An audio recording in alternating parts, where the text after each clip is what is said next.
Hi, and thank you for watching. On today's video, we're going to compare Pioneer's 4200 against Kenwood's Exclon 9903. So stay tuned.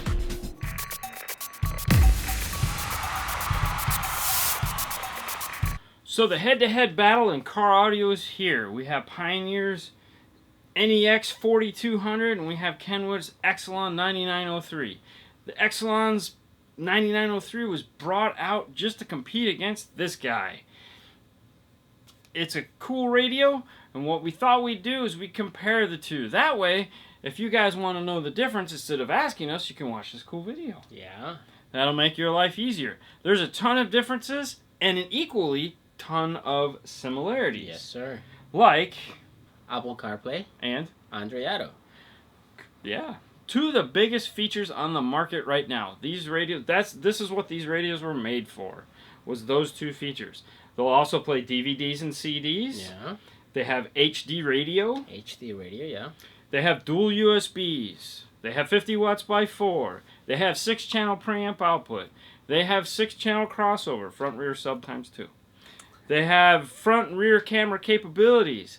They have camera flipping for the front, so you can use a rear-facing camera on the front. So there's a ton of things that they'll do together. Okay. But then there's subtle things that they'll do separately. So let's take a look at some of the internal features by just doing the basic setup. So just in the basic startup screen, Pioneer asks you language. They have 5 to choose from. When you go to the Kenwood, you actually have 21 to choose from. So we'll go back and get close. Okay, we'll go next.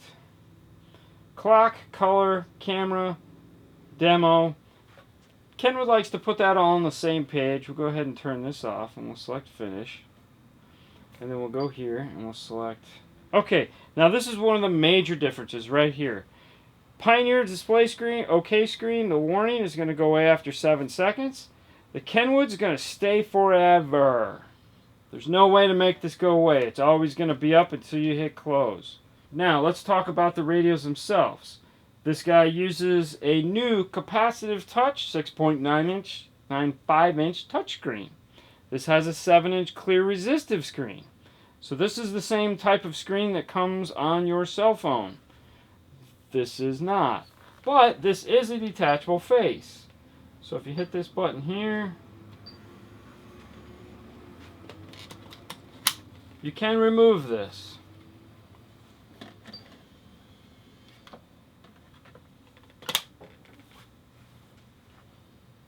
Okay, so one of the other differences between the two is how you access the camera other than in reverse. So Kenwood has a nice hard key. So when you hit this button here, it's automatically going to bring up the front cam. If you tap the screen here, it'll bring up the rear cam. To access the camera on the Pioneer, you go to the drop-down menu, you select camera view. It'll pull up the rear view camera first, tap the screen, and it'll switch between front and rear by tapping this icon here. When you're done on the Kenwood, touch here. When you're done on the Pioneer, touch there. Another difference between the two is one of the sources. If you hit the eject button here and you select open, you'll notice what kind of looks like an SD card slot. It's not actually, it's meant for the navigation version of it. Whereas if you hit the open here, there is a dedicated SD. So you can use an SD card on the 4200. Now, they both have dual USBs, which we'll show you in a minute. The one nice thing about the Kenwood is it uses one USB to auto-detect between Android Auto as well as Apple CarPlay. The one that says iPod/iPhone, when you plug either device in, will automatically switch the radio over. Pioneer uses a two USB system. USB 1 is for Apple CarPlay, USB 2 is for Android Auto. Another feature built into the Pioneer is a feature that just came out this year, which is called Power Off. What this does is this allows you to shut the full power of the radio off. This is good if you have a power antenna, because the unit will actually power all the way down. This is as far down as the Kenwood will get. It's like a glorified standby mode. Now, one of the features that gets lost sometimes when you replace the radio is a compass. Kenwood has gone ahead and installed a compass in there, so that if you're one of the people that really likes their compass, the radio now has a compass built into it. Now cosmetically, when you go into the backgrounds, they're both going to have several backgrounds to choose from built in. Pioneer does give you 3 animated backgrounds. However, Kenwood gives you the ability to import 2 of your own backgrounds, whereas Pioneer will only allow you to enter 1 custom background. If you're one of the users that likes to use Bluetooth instead of Apple CarPlay or Android Auto, the Kenwood does give you the ability to do dual phone pairing, so you can pair up to 2 phones at the same time and actively switch between the 2. The Pioneer only allows you to do 1. One of the features that the Kenwood has over the Pioneer in the audio settings is a feature a lot of people ask for, which is loudness. Now, one of the features that Pioneer has that the Kenwood does not is the ability to do auto EQ. There's a separate EQ mic you can buy that plugs into the face of the radio here and allows you to set up the time correction as well as auto EQ. Also in the audio setting, if you come into the equalizer, they both are going to have presets, which are located here. You have 2 custom here. On the Kenwood, you have 4 custom presets along with your predetermined, your cool freebies that they give you. Now, one of the other things that's unique to the Kenwood is what's called Source Tone Adjust. Source Tone Adjust gives you the ability to pick an EQ setting for each individual source. Or, if you don't want to do that, you can select all sources, in which case it'll sum the EQ together for every source so that you don't have to set that. The Pioneer only has 1 EQ setting for every source.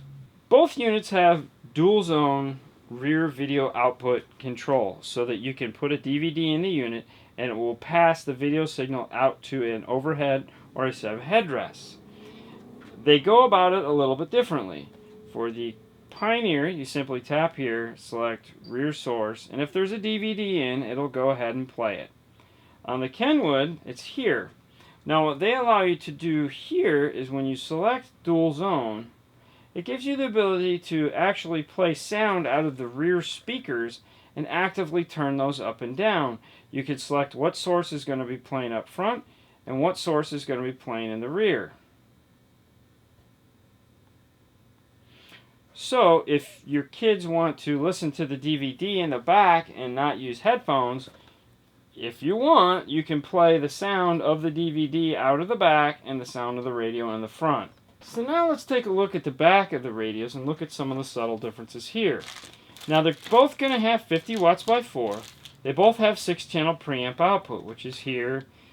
Sub output is here. Front and rear are located on here. This is a 4-volt preamp output. This is a 5-volt preamp output. So this does have a little hotter output. This has an externally mounted GPS antenna, which is here. What this is used for is so that you don't have to use the GPS antenna built into the phone. Now they're both dual USB, which is located here. Pioneer uses a standard everyday off-the-shelf USB. It comes with one 5-foot USB cable, just one. Pioneer uses dual USB as well, but it's this connector here. And what they give you is this cool guy right here that comes with two 3-foot USBs. And it plugs in like this. Now, when you want to do your Android Auto or Apple CarPlay, you're going to use the USB that says iPhone, iPod to control it. And then you can use the second USB for whatever you want. On the Pioneer radio, you're going to use USB 1 for Apple CarPlay and USB 2 for Android Auto. You also need to use either the SD card or the USB 1 to do updates. So you may want to purchase the second USB for the Pioneer. They're both going to have HDMI inputs here and here. They both will do iData-Link Maestro, which is here and here. Kenwood does have a better contract with iData-Link, so they have the new iData-Link, we'll call it Plus version, which gives you some features that Pioneer does not have access to yet. Now, we said earlier that they're both do front-facing cameras. So what Kenwood does is they give you a dedicated front camera video input. What Pioneer does is they give you an optional AV input or selectable front camera input.